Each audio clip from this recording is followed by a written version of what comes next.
Hello, it's James Shipley from Active Training World, and I'm doing the race brief for the Centurion Triathlon event, which is taking place on the 27th of June. I'm going to have to take this off though, because this is very, very heavy, as you will find out actually after the triathlon event, because every finisher of the Centurion Triathlon gets the opportunity to don one of the Centurion helmets and have your picture taken with your medal and all that sort of thing. Yeah, I'll tell you how that started as well. We had a marshal that was supposed to be turning up. It was supposed to be dressed in full Centurion gear. Was just going to sort of go around the run course and cheer everybody on. But unfortunately got a puncture on the way to the race. So there was this Centurion outfit with the helmet on the finish line. And Reece Barkley, who's now obviously a professional triathlete, won the race, saw the helmet there and was like, oh, could I get a picture with the Centurion helmet? And we're like, yeah, sure, no problem. And then the guy that finished second was like, oh, can I get a picture with the Centurion helmet? And then suddenly every competitor was getting a picture with it. So you'll get your opportunity as well if you complete either the Imperial or Metric Centurion event on the 27th of June. Okay, so race briefs at the moment. If you've been doing any Active Training World events recently, you'll see that we haven't been doing the race briefs at the event, because what it does is it causes everybody to gather around and listen to us. So we've moved it all online so that you get the chance to have a look at this video in your leisure at some point before the race. And then if you have got any questions after, if I do forget to cover anything off, you can drop an email to events@activetrainingworld.co.uk or drop a comment below, and we'll do our best to answer them for you. Okay, so we'll start off with parking. So when you turn up at Stanborough Lakes, we've agreed with the venue that you only have to pay for 1 hour, and then you can park there for the whole day. So you don't need to pay for an all-day ticket, which I think costs about £10 or something. So they've agreed you only have to pay for 1 hour, pop that in your window, and they'll know that everybody that's on site before 7 a.m. is going to take part in a triathlon. So they'll give you the full day parking for that rate. Okay, once you've parked up, if you make your way, follow the signs over to the event village, and that's where you'll be able to register. Once in your registration pack, which you can pick up by just saying your surname at the registration desk, and they'll give you a couple of race numbers. There'll also be a timing chip in there that you'll wear on your left ankle, and the race numbers, you either need to wear one race number with a race belt that you can spin round either from front to back, or you can wear a race number on your front and a race number on your back. If you are wearing the race belt, then for the run, the race number needs to be on your front, and then for the bike, the race number needs to be on your back. So you've got the two choices of what you want to do.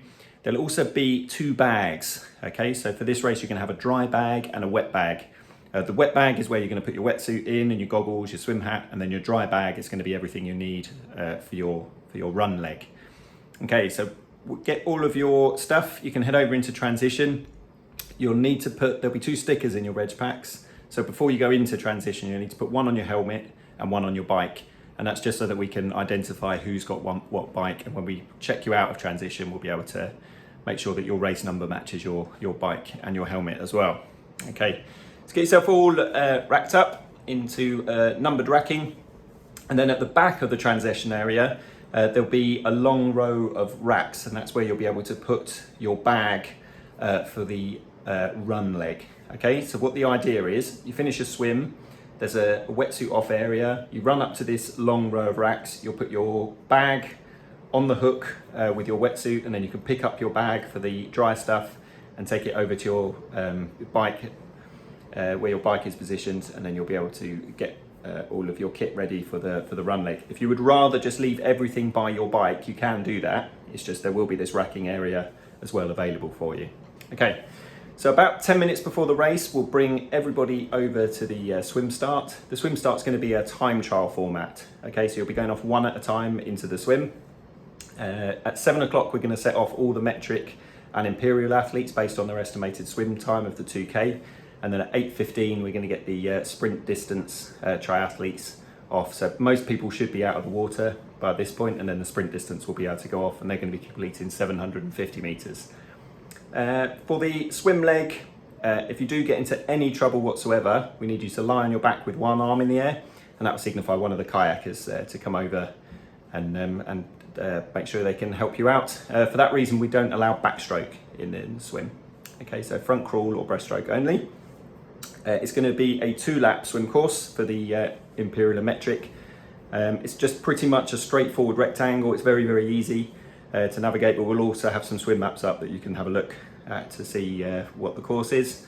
Once you complete your 2 laps, you'll head out this beachy area, run up a very short hill, and it's probably about 60 or 70 metre run across the grass into the transition area. But on the way, there is this wetsuit off point. So it's all by crowd control barriers. We want everybody to take their wetsuits off there before they get into the transition area.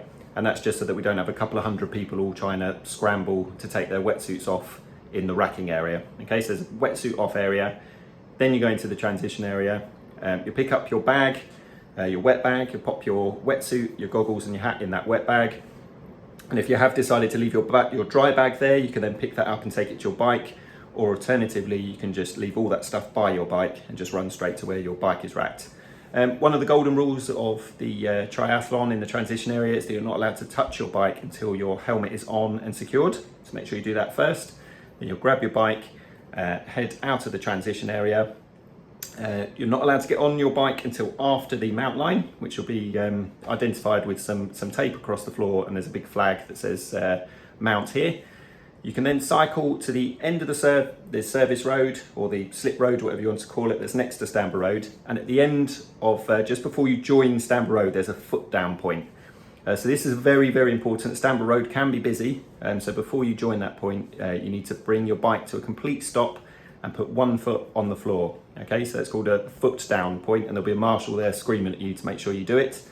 It doesn't mean you can drag your foot along the floor or anything like that. So foot down means both wheels must come to a complete stop. 1 foot goes on the floor, and then you as the athlete decide when it's safe to pull out onto Stamber Road and to join the course. Once you go onto the course, it's all perfectly signed. All the details are in your race information with the course maps, the number of laps and all that sort of thing. So make sure you have a look at that.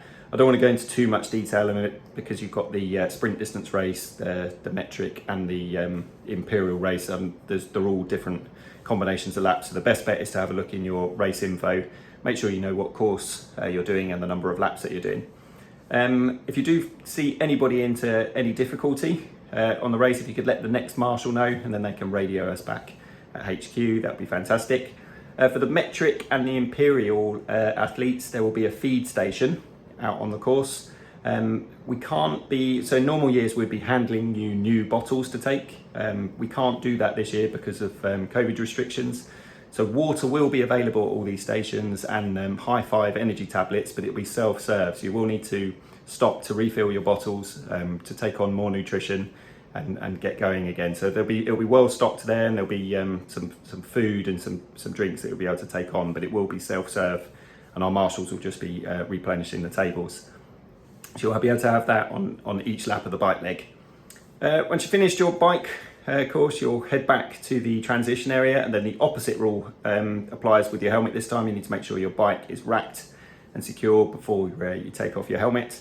And then you'll head out onto the run course to finish off your triathlon. And again, there's different number of laps and stuff depending on whether you're doing the sprint, the metric or the imperial. So have a look in your race info. And then when you finish, you get to pick up your medal and don the Centurion helmet, get your picture taken and all that sort of thing as well. And we very, very much look forward to seeing you there on the 27th of June. Like I said, if you do have any questions or anything, pop them in the comments below and we'll do our best to answer them, or drop us an email at events@activetrainingworld.co.uk. But bye for now, and good luck with the last week of your training. Cheers.